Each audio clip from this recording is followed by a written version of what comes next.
Hello, and welcome to 10 for 10, 10ther News, your bi-weekly dose of 10th Amendment news in 10 minutes or so from us here at the 10th Amendment Center.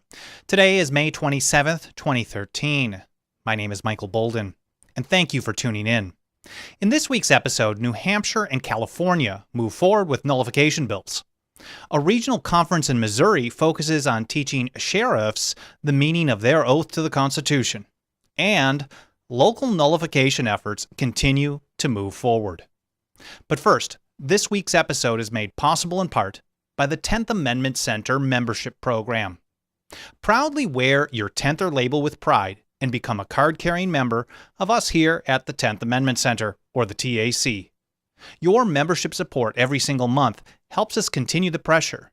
It helps us cover our base expenses and helps us reach new people through advertising and direct outreach. Get all the details and join us today at members.10thamendmentcenter.com. Again, that's members.10thamendmentcenter.com. And now the news. This coming weekend, sheriffs and peace officers from across the country will be meeting with like-minded supporters for a national convention focused on one goal: restoring constitutional rule in the United States.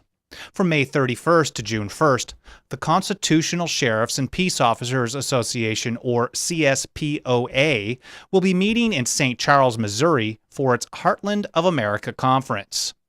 The purpose of the conference is to equip sheriffs, peace officers, and public officials with information and public support to carry out their oaths of office, specifically to uphold the United States Constitution, recognizing that in the case of federal overreach, the county sheriff may be the last line of defense in protecting Americans' constitutional rights.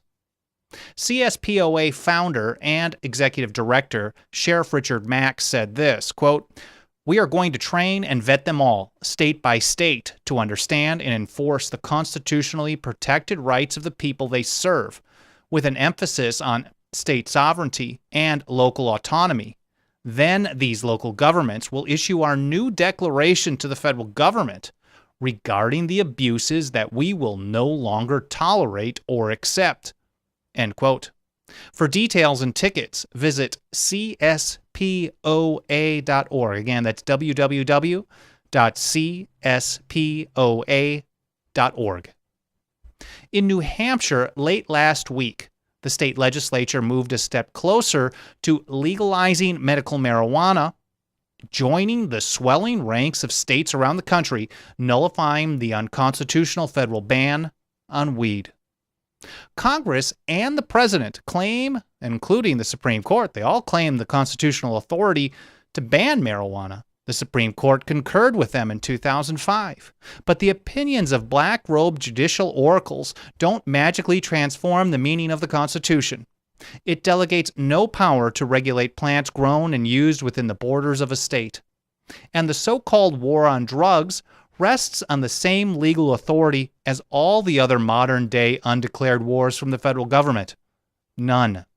Doubt this? Then ask yourself why it took a constitutional amendment to legalize federal alcohol prohibition.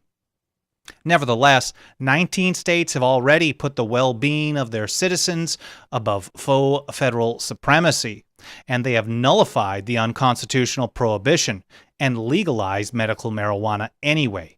And Illinois and New Hampshire may well become states number 20 and 21. The Illinois legislature sent its medical marijuana bill to the governor for his signature last week. And last Friday here in California, the State Assembly Appropriations Committee gave a due pass approval to a bill that could render toothless the federal indefinite detention powers under the National Defense Authorization Act of 2012, commonly known as the NDAA.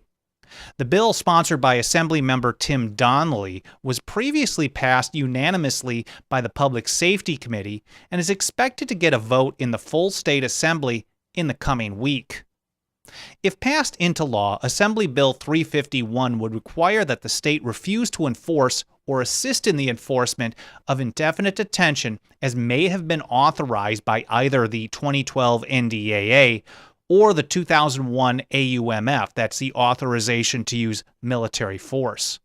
The bill reads in part, quote, "No agency of the state of California, no political subdivision of this state, no employee of an agency or a political subdivision of this state acting in his or her official capacity, and no member of the California National Guard on official state duty shall knowingly aid an agency of the armed forces of the United States in any investigation, prosecution, or detention of a person within California pursuant to A, Sections 1021 and 1022 of the NDAA, and B, the federal law known as the Authorization for Use of Military Force, enacted in 2001." End quote. Passage of AB 351, known as the California Liberty Preservation Act, into law would make a huge dent in any federal effort to detain people without due process in California. As Judge Andrew Napolitano has said recently, such widespread noncompliance can make a federal law, quote, "nearly impossible to enforce." Quite simply, the federal government is going to have an extremely difficult time, at best, carrying out indefinite detention, whether it's under NDAA or AUMF, in California without the assistance of the state of California. Weighing in on the bill, 10th Amendment Center National Communications Director Mike Meharry, and author of the book Our Last Hope, noted that the impact would be pretty strong if passed into law. He said, quote, "Passage of AB 351 would mark the beginning of the end of indefinite detention in California. In those limited situations where federal enforcement still does occur after passage in the face of massive refusal by the state, Rosa Parks proved it. No can change the world." End quote. And in closing today, local resistance to unconstitutional violations of the Second Amendment, your right to keep and bear arms, continues to grow. In Pennsylvania, the Mount Holly Springs Council passed a resolution declaring that its citizens there have the right to own firearms, quote, "free of unreasonable restraint and regulation," end quote. Council members voted unanimously. The Second Amendment Preservation Resolution was based upon the 10th Amendment Center's model legislation, the Second Amendment Preservation Act, and was proposed by resident Chris Reitman. As reported in an article in the Cumberland Sentinel, Reitman explained why he proposed the bill, saying, quote, "I believe that the framers of the Constitution chose their words carefully, and, for the most part, it has worked very well for us the last 200-plus years. I don't believe you can legislate natural rights," end quote. The resolution is non-binding, as the City Council chose to set aside a proposed Second Amendment preservation ordinance that would have been legally binding and would have nullified any federal gun control laws within the city limits. Mount Holly Springs took a good first step in passing this resolution. Now activists in the area will focus their work on the next step, passing a binding ordinance to refuse cooperation with any federal gun control measures, all of which violate the Second Amendment. This kind of local action fosters change from the bottom up. It puts pressure on state lawmakers to consider the same. Get model legislation to nullify federal gun control for your state or local community at 10thamendmentcenter.com/second. Again, that's 10thamendmentcenter.com/2ND-second.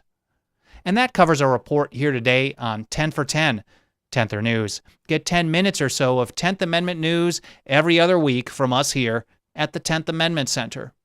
Watch 10ther News online at youtube.com/10th Amendment Center and view all archive shows at news.10thamendmentcenter.com.